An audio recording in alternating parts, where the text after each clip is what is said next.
May it be in firefighting, everything seemed to be in shambles. Some structures are injured victims.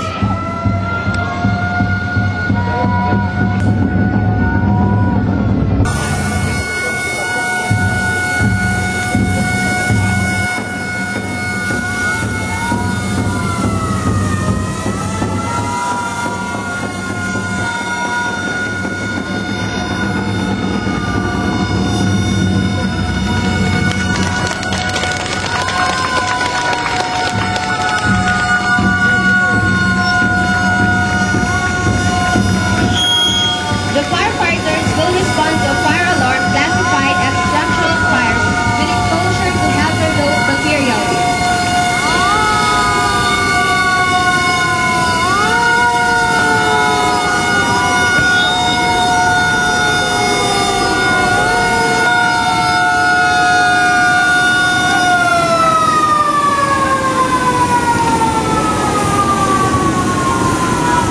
In this kind of nuclear fire, cooling technique is used using a fog stream. Fog stream is used in this kind of fire because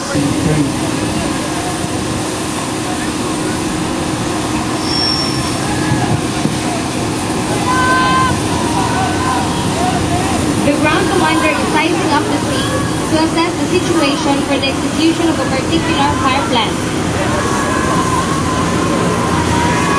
Now they are laying down the hose.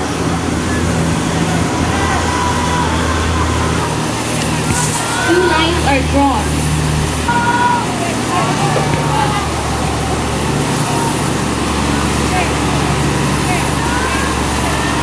in a nuclear accident, victims are first rescued before the extinguishing of the fire.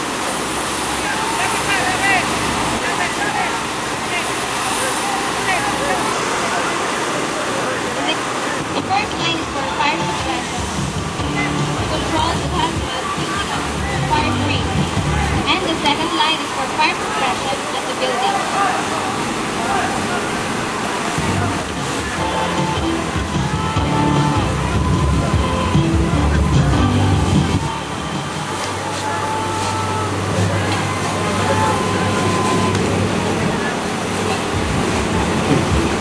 Magandang hapon po mga kaibigan. Ito po ang Fire National Channel. Ito po ang inyong kaibigan, Iskal Kapitan. At meron po tayong flash report mga kaibigan. Kaugnay sa para sa detalya kasamang tere, kumusta ang sitwasyon dyan?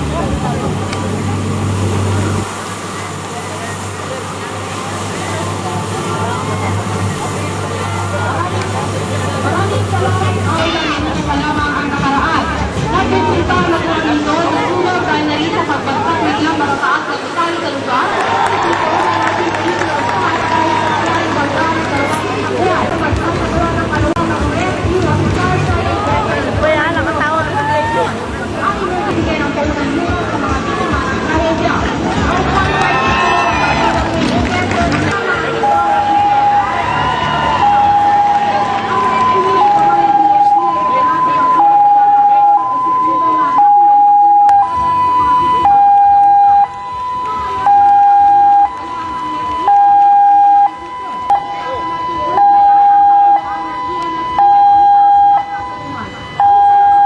Okay, maraming salamat po tere.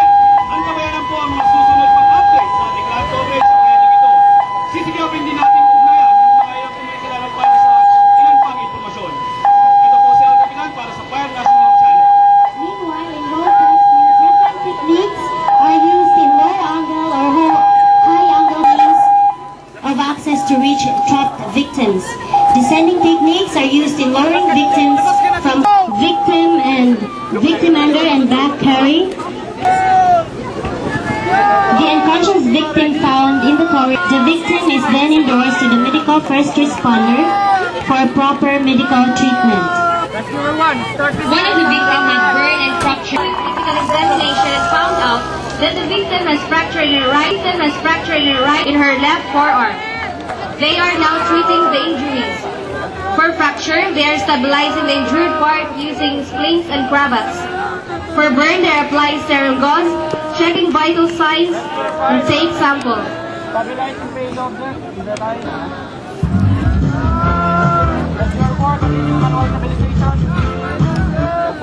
mula dito naman magbabalik sa ating live coverage sa nangyaring paglindol. Muli ating natin bigyan linya si Tere para sa Sa ngayon, kasama natin ang safety officer na PMF, EFO1 Royal Carieno, Pasayama, Katanungan.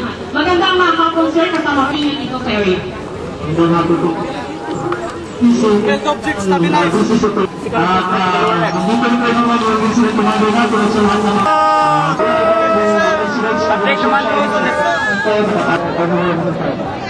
Okay, pansamantalang puputulin natin ang linya mula kay Katere at bigyan natin linaw muna ang ilang mga kaganapan doon sa Ground Zero.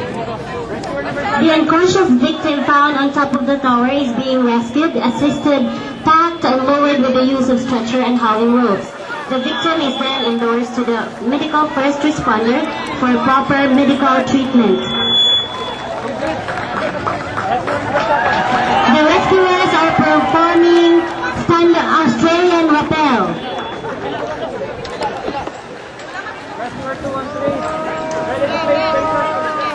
One of the victim is unconscious. One of the victim is unconscious. Are using the victim from a basket stretcher. 2, 3.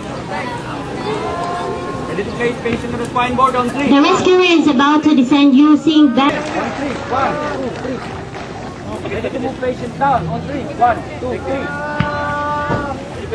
Up your back sliding. Drop patient on the spine board. Ready mobilizer. Another rappellers or another rescuers will be performing the lizard.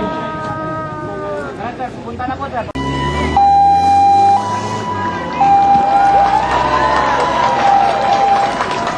You are now witnessing lizard rappel.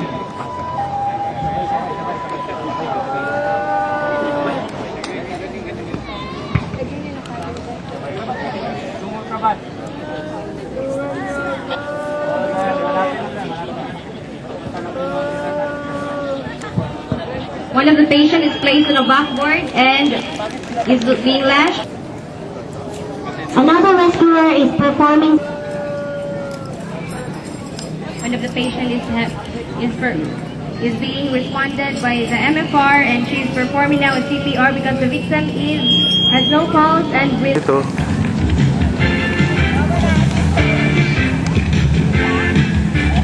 Okay mga kaibigan, magbabalik po tayo sa live coverage natin sa lindol na ginaganap sa Manlacabas.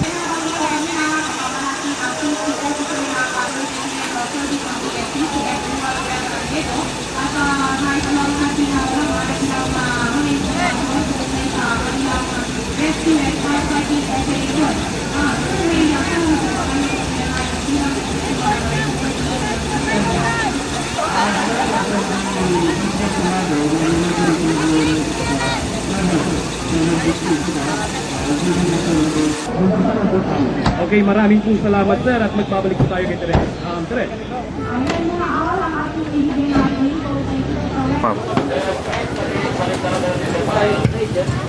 As I call your group, please come forward. Firefighting participants, basic rope rescue techniques participants, and medical first responders participants.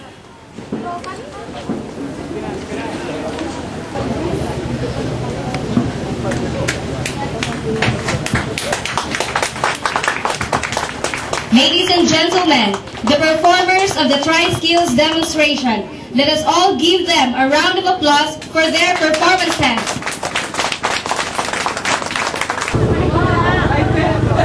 Let us now witness the silent drill